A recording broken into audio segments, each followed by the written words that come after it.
저에겐 아들이 하나 있습니다. 남들처럼 10달 배 아파서 낳았어요. 그래서 피부치가 어떤 의미인지 알겠더군요. 하지만 저는 제 남편을 보며 피보다 진한 게 있다는 걸 이번에 알게 되었습니다. 제가 겪은 이야기를 한번 해보려 합니다. 저는 제 인생의 첫 인연을 24살에 만났습니다. 직장에서 알게 되었고 3살이 많은 남자였죠. 남들처럼 사랑하고 다투기도 하며 지내다가 2년이 흘렀고 덜컥 아기가 생겼습니다. 그 소식을 남자에게 전해주었고 환호가 아닌 한숨을 먼저 들었습니다. 그때까지는 아이를 키우려면 무조건 결혼을 해서 가정을 갖춰야만 하는 줄 알았습니다. 그렇게 서둘러 시작한 제 결혼 생활은 몇 년 넘기지 못하고 삐걱대기 시작했어요. 결국 그 남자는 버티지 못하고 떠나버렸습니다. 끝까지 저를 원망하며 화를 내며 가버렸어요. 남들은 결혼을 시작하는 나이에 저는 이혼을 하게 되었습니다. 제게 남은 건 위자료로 받은 1,000만 원과 아이 하나였죠. 처음에 못된 생각도 많이 하고 나도 남들처럼 편하게 지내고 싶은 마음도 있었지만 아이를 보면 그런 마음을 다잡으며 살았어요. 아이는 부모를 보면서 배운다고 하는데 저는 아이를 통해 많은 걸 배우게 되었습니다. 사랑도 배우고 인내도 배웠고 희생하는 법도 알아가며 엄마가 되는 법을 배우게 되었죠. 그래서 독하게 마음먹고 정말 온 힘을 다해 다른 엄마들처럼 열심히 키우기로 했습니다. 처음엔 서울 근처에서 지내다가 30이 넘어가면서 직장도 점점 서울과 멀어지더군요. 나이가 들어가면 할 수 있는 일도 줄었으니까요. 요즘 얼마나 능력이 있고 대단한 사람들이 많으니 이제 평범하지 않은 조금 특별한 상황에 놓인 제가 직장을 찾기란 쉽지 않았습니다. 제가 32살이 되고 아버지가 돌아가시면서 장례식이 끝나자마자 서울 생활을 접고 완전히 지방으로 내려가 지내게 되었습니다. 그렇게 내려온 동네에서 제 인생의 2번째 인연을 만나게 되었어요. 어쩌면 제 인생의 마지막 남자가 될 것 같은 사람을 찾은 거죠. 서울 생활을 다 정리하고 지방으로 내려가며 여윳돈이 조금 생겼어요. 나중에 그 돈으로 조그만 식당을 하나 차리고 싶었어요. 가게를 열기 전에 손님 많은 식당을 다니며 일을 배워보려고 했습니다. 어깨 너머로 이것저것 배울 수 있을 거라 생각했으니까요. 그러다 찾은 곳이 어떤 백반집이었어요. 택시기사분들도 많이 찾고 정말 한적한 곳에 위치해 있는데도 늘 손님이 많이 오더군요. 거기서 일하고 싶은 마음에 무턱대고 식당에 찾아가서 일하고 싶다고 했지만 바로 거절을 당했어요. 다음에 조금 한가한 시간에 다시 찾아가서 저희 사정을 이야기했습니다. 그때 저희 아들도 함께 있었거든요. 그 모습을 한참 보시고는 일자리를 얻게 되었어요. 그때부터 몇 년간 그 식당에서 아주 열심히 지냈습니다. 그러던 어느 날 그 남자를 만나게 되었어요. 저희 아들이 먼저 그 남자에게 다가갔습니다. 그때 제가 34살이었고 아들은 8살이 되어서 이제 막 초등학교에 다니던 시기였습니다. 그날도 학교 마치고 엄마 보고 싶다면서 친정엄마와 함께 제가 일하는 식당에 잠깐 들렀던 날이었습니다. 오신 김에 식사하고 가시라고 했고 늦은 점심을 차려드렸는데 갑자기 저희 아들이 사라진 거예요. 저는 식당 일을 하느라 정신이 없었고 친정엄마도 정신없는 사이에 아들이 어디론가 뛰어나간 것 같더라고요. 그래서 일하다 말고 아들을 찾으러 밖으로 나가봤습니다. 식당 근처를 아무리 뒤져봐도 안 보여서 덜컥 겁이 났어요. 근데 저 멀리 식당 맞은편에 있는 자동차 정비소에서 저희 아들인 것 같은 아이가 보였어요. 그날 노란 티셔츠를 입고 있었거든요. 곧장 길을 건너서 그쪽으로 달려가 정비소로 갔더니 거기에서 아들을 찾을 수 있었습니다. 뛰놀기 좋아하는 애가 웬일로 얌전히 있더군요. 사내 아이라 그런지 예전부터 자동차 장난감을 좋아하긴 했는데 자동차를 수리하는 모습이 신기했나 보더라고요. 일하는 아저씨들 옆에 얌전히 앉아서 물끄러미 보고 있었어요. 아저씨들 방해하지 말고 빨리 나오라고 해도 어찌나 황소고집인지 듣지를 않았어요. 저는 식당에 빨리 들어가 봐야 했고 결국엔 친정엄마가 정비소로 가셔서 일하는 아저씨들 옆에 앉아 계셨어요. 그때 아들은 학교가 끝나면 곧장 정비소로 달려갔습니다. 붕붕이 병원에 가자고 하면서 어찌나 떼쓰는지 친정엄마도 당해낼 수 없다고 하셨어요. 다행히 거기에서 일하는 아저씨들이 괜찮다고 해서 아들은 학교 마치자마자 거기로 놀러 갔고요. 혹시나 위험하면 어쩌나, 다치면 어쩌나 했는데 일하는 아저씨들이 알아서 가까이 못 오게 잘 막는 것 같다고 친정엄마가 말씀하셨어요. 이것도 한때다 싶어 그냥 그러려니 했습니다.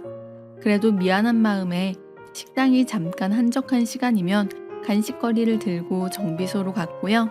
그렇게 몇 번 왔다 갔다 하면서 이야기를 나누다가 거기 있는 한 아저씨를 알게 되었습니다. 처음엔 엄청 거칠고 퉁명스러운 사람이었고 저를 본 척 만척하며 불친절해 보였습니다. 혹시 우리 아들 때문에 더 그런가 싶어서 그날 눈치도 많이 보고 신경도 많이 썼는데 나중에 그 아저씨 얼굴을 슬쩍 봤더니 왼쪽 얼굴에 큰 상처가 하나 있더라고요. 일하다 다친 것 같았어요. 그러자 아이 생각이 났고 혹시 저렇게 다칠까 싶어 못 가게 말렸습니다. 회초리를 들어서라도 정비소 못 가게 하려고 했습니다. 자동차 장난감을 더 사줘가면서 말렸고요. 그렇게 간신히 정비소에 못 가게 만들었어요. 그리고 며칠 뒤 저희 식당에 그 불친절한 아저씨가 갑자기 찾아왔습니다. 가게 입구에서 저를 부르길래 입구로 나가니 그 정비소 아저씨였습니다. 갑자기 왜 아이가 안 보이냐고 어디 아픈 건 아니냐고 묻길래 아프지는 않고 일하시는데 방해되는 것 같아 못 가게 말렸다고 했어요. 그러자 방해는 무슨 우리가 애 하나 때문에 일도 못하는 사람처럼 보이냐면서 다짜고짜 저에게 버럭 화를 내는 겁니다. 그래서 일도 일인데 위험해 보이는 것 같아서 그랬다고 저도 모르게 그 아저씨의 흉터를 쳐다보게 됐어요. 제 시선을 느꼈는지 그 아저씨는 갑자기 자기 얼굴을 손으로 감싸며 나가버렸고 그렇게 나가버리니 마음이 불편했습니다. 말실수를 한 것 같고 아픈 곳을 건든 것 같아 그날 하루 온종일 신경이 쓰여서 결국에는 식당 일을 마치고 길 건너 정비소로 갔습니다. 식당에 남은 재료들로 주먹밥을 만들어서 반찬 몇 가지랑 싸들고 갔거든요. 늦은 시간이었는데도 엄청 바빠 보였습니다. 그 아저씨에게 가서 야식 들고 왔다고 드시고 하시라고 조심스럽게 이야기했어요. 근데 저를 쳐다도 안 보고는 사무실에 놓고 가라고 하는 겁니다. 그 소리를 들으니 갑자기 화가 확 나더라고요. 누구는 하루 종일 미안해서 만들어봤는데 아까 가게에서 나에게 버럭한 것도 생각이 났고 무시당하는 기분이 들어서 저도 곧바로 버럭 소리를 질렀습니다. 무슨 남자가 나이 먹고 그렇게 소심하냐. 초등학생 아들도 안 그러는데 그깟 흉터 좀 쳐다봤다고 삐지냐 하며 뒤통수에 소리를 질러버렸어요. 제가 상처 이야기를 꺼내자 옆에서 일하던 다른 직원분이 멈칫하며 저를 쳐다봤어요. 옆에 있던 직원분도 놀란 것 같았습니다. 그리고 그 아저씨도 하던 일을 멈췄고요. 시끄럽던 정비소가 조용해졌고 저도 갑자기 조용해지자 겁이 나기 시작했죠. 그 아저씨는 갑자기 저에게 다가오더니 자기 상처를 손가락으로 짚어 보이면서 이게 작은 흉터로 보인단 말이오? 이러는 겁니다. 근데 가까이서 보니 그 흉터가 생각보다 커 보이긴 했어요. 그래도 절대 주눅든 기색 없이 더 소리를 질렀어요. 남자가 기름밥 먹으며 지내다 보면 그 정도 상처씩은 달고 사는 거지. 다른 사람들은 더 큰 상처도 있고 하는데 뭐 어떠냐 하고 더 당당하게 말했어요.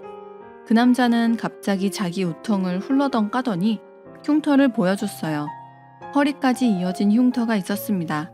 그걸 보니 보통 상처가 아닌 것 같아 놀랐어요.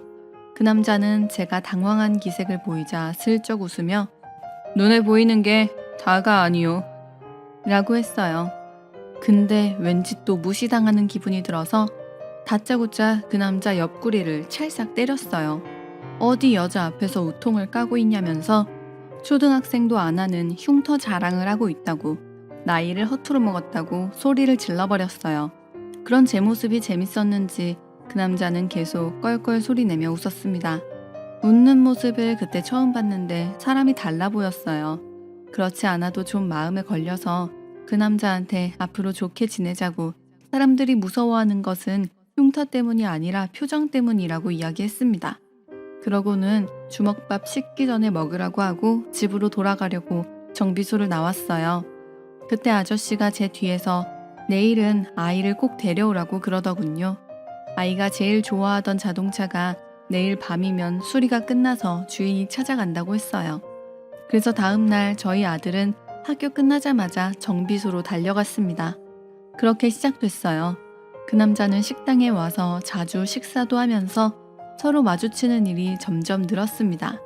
어느 순간부터는 퇴근하는 길에 정비소를 들러서 그 아저씨와 수다를 떨다 갔고요. 그때마다 껄껄 웃는 모습이 참 좋았습니다. 그렇게 제 인생의 두 번째 연애를 시작했어요.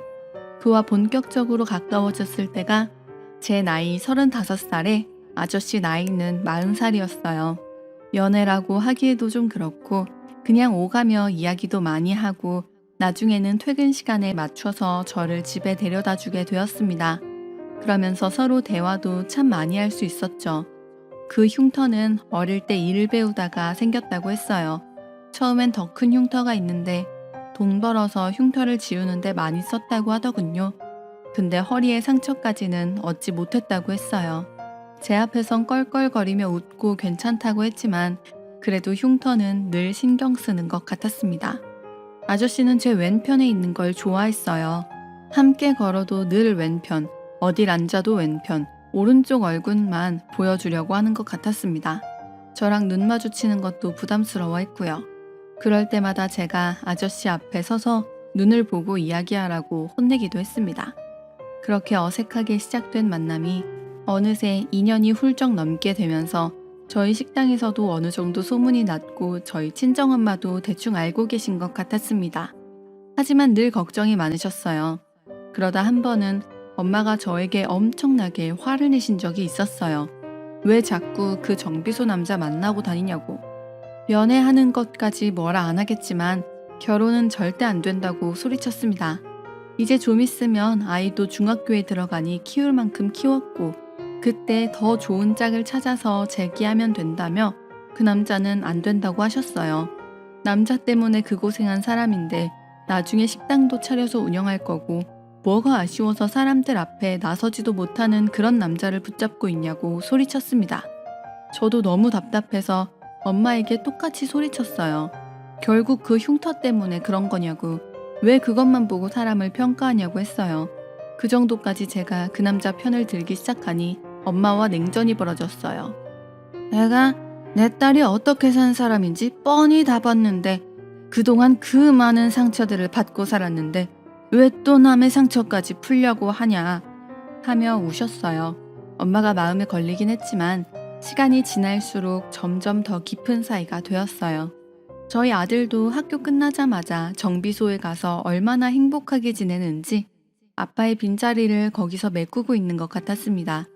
저도 아들과 마찬가지였고 재혼 생각도 여러 번 했습니다. 그때보다 아이가 조금 더 크면 중학교에만 들어가면 그때 아이와 진지하게 이야기해 보려고 미루고 있었던 거고요. 예전에 한번 재혼에 대해 이것저것 찾아봤었는데 아이가 좀 크고 난 사람들 이야기가 많이 있어서 저는 선뜻 재혼 이야기를 꺼내기 힘들었어요. 게다가 저는 재혼인데 그 남자는 초혼이어서 좀 더 그랬고요. 그러다 한 번은 그 남자가 먼저 자기 부모님 이야기를 저에게 꺼낸 날이 있었어요. 저를 직접 보고 가셨다고, 식당에 와서 보셨다면서 엄청 마음에 들어 하셨다고 했습니다. 워낙 사람들이 오고 가는 식당이라 언제 그런 일이 있었는지 한참 동안 생각했는데 일주일 전에 식당에 들어오셨던 노부부의 모습이 생각이 났습니다. 그분들이 그 남자의 부모님이라는 건 전혀 몰랐었고요. 그때부터 재혼에 대해서 조금 더 진지하게 이야기를 하게 되었어요. 그러던 어느 날 아저씨가 제게 그랬어요. 앞으로 내가 더 많이 웃을 테니까 나 좀 데리고 살면 안 되겠냐고. 이번에도 웃으면서 뚝 던지는데 그 말을 듣자마자 가슴이 철렁 내려앉았습니다. 그런 제 표정을 보고는 머쓱한지 자기 얼굴에 흉터를 쓱쓱 문지르면서 웃더군요. 그러면서 자동차 밑으로 휙 들어가 버렸어요. 항상 뭘 말하다가 쑥스럽거나 말문이 막히면 그냥 자동차 밑으로 들어가 버리곤 했어요. 무슨 길고양이도 아니고 항상 저러더라고요. 이번에도 역시나 부끄러운지 차 밑으로 숨어버리길래 저는 다가가 고개를 잔뜩 숙이고 말을 했습니다. 내가 무슨 수로 40살 넘은 아저씨를 데리고 사나. 아저씨가 날 데리고 살아야지. 아주 날로 먹으려 한다. 턱도 없다고 했습니다. 그 소리에 활짝 웃으며 차 밑에서 나와서 제 손을 덥석 잡길래 일단 아이가 중학교에 들어가면 그때 다시 이야기하자고 했어요.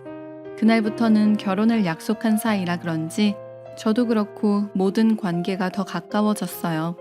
저희 아이에게도 예전보다 더 잘해주는 것 같았고요. 정말 이대로만 지내다 결혼하면 딱 좋을 것 같았어요. 그런데 어느 날 정비소로 저희 친정엄마가 잔뜩 화가 난 표정으로 달려오셨어요. 저는 엄마의 표정을 보자마자 정비소에서 난리치실 것 같아서 서둘러 엄마에게 달려갔어요. 그러자 엄마는 제 손을 덥석 잡더니 당장 여기 떠나자고 그 미친놈이 절 찾았다고 하셨어요. 그래서 누가 찾아왔길래 그러냐고 했더니 익숙한 이름을 듣게 되었습니다. 바로 전 남편의 이름이었어요. 진작 잊고 지냈던 기억하기도 싫은 이름이었죠. 근데 그 사람이 방금 전 집에 와서는 다짜고짜 아들을 보고 싶다고 난리를 쳐서 그거 말리느라 너무 힘들었다고 하시더라고요. 그러면서 빨리 손주랑 여기서 떠나자고 소리를 지르기 시작하셨어요. 근데 우리가 왜 도망쳐야 하는지 이해가 되지 않았어요. 잘못한 게 전혀 없었으니까요. 만약 찾아오면 그동안 못 받은 양육비는 달라고 하면 돌아갈 것 같았는데 엄마는 자꾸만 이번에는 이상하다고 아이를 데리고 가려고 하는 것 같다면서 예전과 달라 보인다고 하셨어요. 그렇게 엄마와 실랑이를 하고 있는데 식당 앞에 어떤 차가 멈추더니 아주 익숙한 얼굴의 남자가 내리더군요. 식당을 들어갔다 나오며 길 건너편에 있는 전 남편과 눈이 마주쳤고 저에게 곧장 달려왔습니다. 그리고 오자마자 아들부터 찾기 시작했어요. 이제 와서 아들은 왜 찾냐고 소리쳤습니다. 전 남편은 제 말은 듣는 척도 하지 않고는 정비소 구석에서 놀고 있는 아들에게 다가가 다짜고짜 자기가 아빠라고 하는 겁니다. 저는 재빨리 달려가서 말렸고요. 아이도 제 뒤에 숨어서 몸을 잔뜩 움츠렸어요. 양육비 밀린 거 2배로 주겠다고 하면서 자기가 이제는 조금 더 좋은 환경에서 키워야 되겠다고 데려가겠다고 했습니다. 정말 어처구니가 없었습니다. 저는 무조건 싫다고 했어요. 근데 정신 나간 사람처럼 막무가내로 아이 손을 잡고 끌고 가려고 하는 겁니다. 저희 아들은 그 손을 뿌리치려고 던졌고 이번엔 제 뒤가 아닌 그 정비소 아저씨 등 뒤로 숨어버렸어요. 전 남편은 어떻게든 저희 아들을 붙잡으려고 했고 그러다 정비소 아저씨가 전 남편을 세게 밀었어요. 전 남편은 바닥에 굴렀습니다. 아이가 싫다고 하는데 억지로 그러냐고 아빠라는 사람이 어떻게 그럴 수 있냐면서 아저씨가 소리 질렀더니 전 남편도 갑자기 소리를 지르며 둘이 몸싸움을 하기 시작했어요. 그러다 갑자기 예전 그날처럼 그 정비소 아저씨가 우통을 훌러덩 벗어 던졌습니다. 왼쪽 얼굴부터 허리까지 이어진 그 흉터가 낮에 보니 더 선명하게 보였어요. 전 남편은 그 흉터를 보자마자 멈칫했고요. 저희 아들은 아저씨 허리춤을 붙잡고 뒤에 딱 붙어 있었어요. 전 남편도 이제는 다가가지 못하는 것 같았어요. 그러고는 곧장 전 남편은 차를 타고 돌아갔고 아들은 그 흉터를 보며 아픈 거냐고 물어보는데 아저씨는 또다시 웃기 시작했어요. 아무 걱정 말라고. 혹시나 또 찾아오면 우통 벗으면 되니까 아저씨 뒤에 붙어 있으라고 했습니다. 그 모습을 저와 친정엄마도 보고 있었고요. 대체 옷 입을 생각을 안 하길래 제가 다가가서 왜 우통부터 벗냐며 이번에도 옆구리를 손바닥으로 때렸습니다. 그렇게 한동안은 잠잠했어요. 그래도 내심 신경 쓰긴 했습니다. 정 안 되면 당장이라도 법원에 가서 접근 금지 명령이라도 신청해 볼 생각이었어요. 그런데 일전에 그 자동차가 저희 식당 앞으로 왔습니다. 이번엔 전 남편과 예전 시어머님이 함께 내리더군요. 오자마자 저에게 다가와 사정 이야기를 하며 울면서 부탁하는데 결국은 아이 문제였어요. 예전에 저와 이혼하고 난 후 전 남편은 2번이나 재혼했는데 이상하게도 아이가 계속 생기지 않았다네요. 그러다 임신 문제로 갈등이 계속 생겨서 최근에 또 이혼했다고 하더군요. 아이 때문에 걱정하면서 지내다 결국 염치불구하고 다시 찾아온 거였어요. 저는 더 들을 것도 없이 싫다고 잘라버렸습니다. 한 번만 더 찾아오면 경찰에 신고하겠다고 소리를 질러버렸습니다. 자꾸 양육비의 몇 배를 어쩌고 하는데 제가 일하는 식당이 아니었으면 정말 물이라도 부어버리고 싶었네요. 근데 얼마나 집요한지 이제는 저희 집에 직접 찾아왔어요. 밤 9시가 넘는 시간에 와서는 친정엄마를 붙잡고 울며 불며 이야기를 하는데 아이를 위해서라도 아빠의 빈자리를 채워줘야 하지 않겠냐고 핑계까지 대더군요. 듣는 내내 정말 어처구니가 없었습니다. 그 순간 친정엄마가 갑자기 말을 끊어버렸어요. 우리 딸은 이미 결혼할 남자가 있고 손주도 그 남자를 아빠 이상으로 잘 따르니 애당초 아빠의 빈자리 그딴 건 없었다고 사랑 듬뿍 받으면서 컸다고 하시는 겁니다.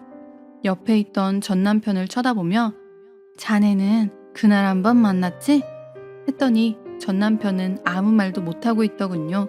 다음번에도 또 이렇게 찾아오고 그러면 접근 금지고 뭐고 우리 사위가 성격이 좀 있어서 가만히 있지 않을 거라고 소리를 쳤어요. 그렇게 전 남편은 아무 소리 못하고 돌아갔고 저는 얼떨결에 결혼 승낙도 받게 되었습니다. 밀린 양육비는 곧바로 청구했어요. 그때 만나보니 형편도 괜찮은 것 같았거든요. 더럽고 치사해서 내 힘으로 키우겠다고 아쉬운 소리 절대 안 하겠다고 했는데 이참에 그것도 다 받기로 했어요. 재혼해도 양육비 받는 건 문제 없다고 하네요. 그렇게 몇 달 뒤 중학교 입학식 날에 재혼 이야기를 꺼냈고 그 소리를 듣자 아들이 어찌나 좋아하는지 새아빠 되는 거냐며 집에 방방 뛰어들어오고요. 이럴 줄 알았으면 재혼도 일찍 해도 되었을 텐데 그래도 오래 기다려서 그런지 기쁨도 배로 큰 것 같았어요. 시댁 가족들도 찾아뵙고 인사드리게 됐어요. 결혼 안 하는 거 아닌가 마음 졸이셨다면서 제 손을 잡고 좋아해 주셨습니다. 전 남편을 만난 이후로 엄마를 완전히 마음이 바뀌어서 흉터 이야기는 안 하십니다. 오히려 이젠 더 좋아하시는 것 같네요. 요즘은 주말이든 평일이든 정비소를 한 번 나갔다면 두 부자가 연락이 없습니다. 거기서 둘이 살아요. 아들은 나중에 고등학교도 기술 전문학교로 가서 아빠처럼 되고 싶다고 자연스럽게 말을 하는데 갑자기 뭉클했습니다. 이제야 진짜 가족을 이룬 것 같습니다.